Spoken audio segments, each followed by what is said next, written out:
तर पुढील गाण्यासाठी आपण इथे त्यांना आमंत्रित करतोय आणि मॅमने सांगितल्याप्रमाणे ही खूप मोठी अचीवमेंट आहे कल्याण कराओके स्टुडिओची, की 5-5 ब्रांचेस कल्याणमध्ये ओपन होणं आणि ज्यांना शिकण्याची इच्छा असेल तर त्यांनी जरूर लाभ घ्यावा.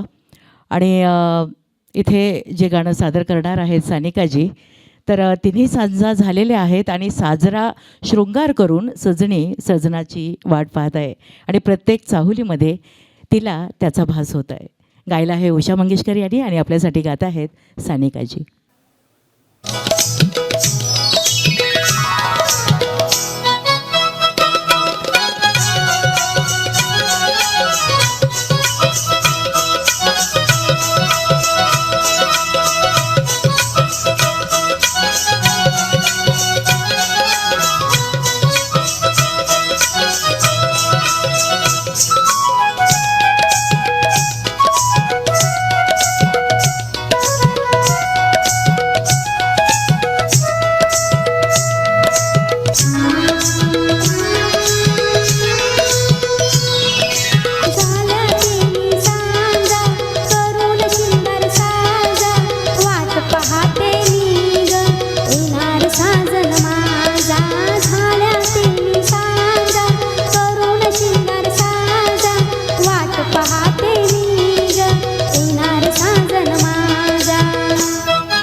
खूप छान गायलं ताई.